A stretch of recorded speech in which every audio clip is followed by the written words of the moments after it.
उस दिन दो उड़ानें थी, एक विमान की और एक सपनों की। अफसोस कि दोनों ही गिर गई 1 मिनट के भीतर। नमस्कार, आप देख रहे हैं केटक न्यूज। मैं हूं अंकित सिंह। 12 जून 2025 एकाम सी दोपहर अहमदाबाद के सरदार वल्लभ भाई पटेल अंतर्राष्ट्रीय हवाई अड्डे पर यात्रियों की आवाजाही सामान्य थी। एयर इंडिया की फ्लाइट AI-171 लंदन गेटवे के लिए टेक ऑफ के अंतिम चरण में थी। Boeing 787 Dreamliner tail number VTAND एक आधुनिक और विश्वसनीय विमान जो हर मायने में भरोसे का प्रतीक माना जाता है। उस दिन उसमें कुल 242 लोग सवार थे, 230 यात्री और 12 क्रू मेंबर। किसी के चेहरे पर विदेश में मिलने की खुशी थी, किसी के पास मेडिकल रिपोर्ट थी, कोई पहली बार उड़ रहा था तो किसी को एयरपोर्ट की चाय भी भारी लग रही थी। लेकिन किसी को नहीं पता था कि यह फ्लाइट इतिहास के सबसे खौफनाक मिनटों में दर्ज होने जा रही है। 1:48 पर फ्लाइट में रनवे 23 से टेक ऑफ किया। मौसम साफ था, टेक्निकल सिस्टम पास किए जा चुके थे। जैसे ही विमान 625 फीट की ऊंचाई पर पहुंचा, कॉकपिट से कंट्रोल टावर को घबराई हुई आवाज आई, नो थ्रस्ट, मेडे मेडे। महज 38 सेकंड की उड़ान के भीतर दोनों इंजन एक साथ फेल हो गए।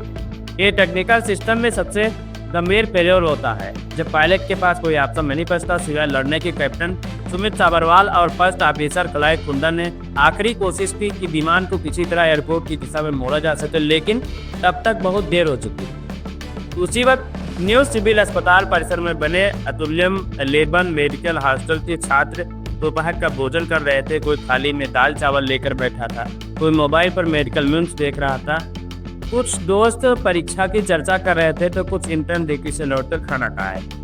सब सामान था। बस 1 मिनट बाद 1:39 पर टेक ऑफ के ठीक 1 मिनट के अंदर विमान एयरपोर्ट से लगभग 5 किलोमीटर की दूरी हॉस्टल की छत पर आ गिरा।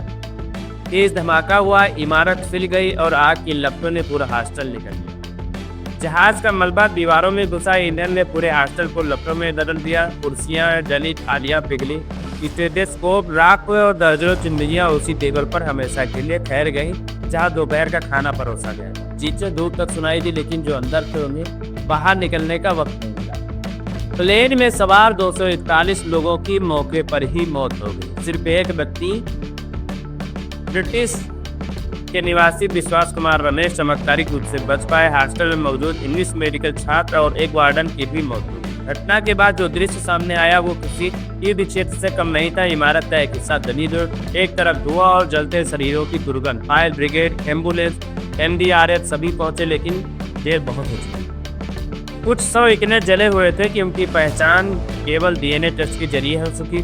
अब तक सभी 260 मृतकों की पुष्टि हो चुकी है और 100 उनके परिजनों को सौंपे जा चुके हैं। एक माँ अपने बेटे के जले हुए लैपटॉप को सीने से लगाकर रो रही थी। वह वही लैपटॉप था जिससे उसने नेट की तैयारी की थी। एक पिता पुलिस के हाथों जली हुई थाली लेते हुए बता रहा था, कल बोला था पापा आज मटर पनीर मिला है, अच्छा है। ब्लैक बॉक्स यानी फ्लाइट डेटा रिकॉर्डर और कॉकपिट वॉइस रिकॉर्डर बरामद हो चुके हैं। उन्हें दिल्ली भेजा गया है जहां से सभी डेटा निकाले जा चुके हैं। जांच में अब तक किसी बर्ड स्ट्राइक की पुष्टि नहीं है। पायलटों की प्रक्रिया समय अनुकूल थी, फ्लैप और कंट्रोल नॉर्मल थे। मुख्य संकेत यही है कि इंजन को ईंधन की आपूर्ति में रुकावट आई, शायद fuel piping, thrust control unit या कोई गहरा इलेक्ट्रिकल फेलियर। इलेक्ट्रॉनिक सैबोटाज या ह्यूमन एरर को भी खारिज नहीं किया गया है।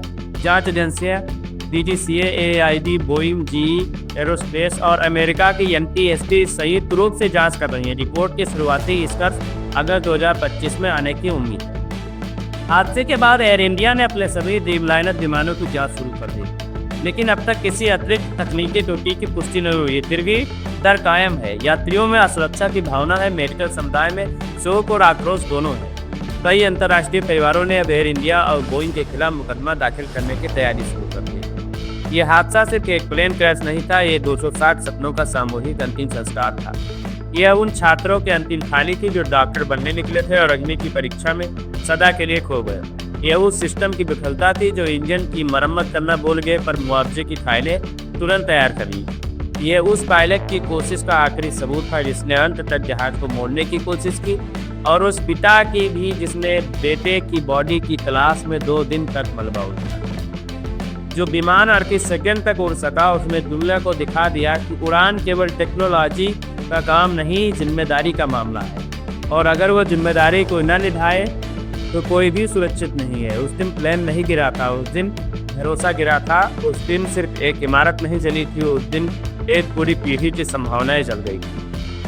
और उस दिन से अब तक हर बार जब कोई उड़ान भरता है, कोई माँ आसमान की ओर देखकर सोचती है कि कहीं ये वही फ्लाइट तो नहीं हो जाएगी जो 1:39 पर जल उठी।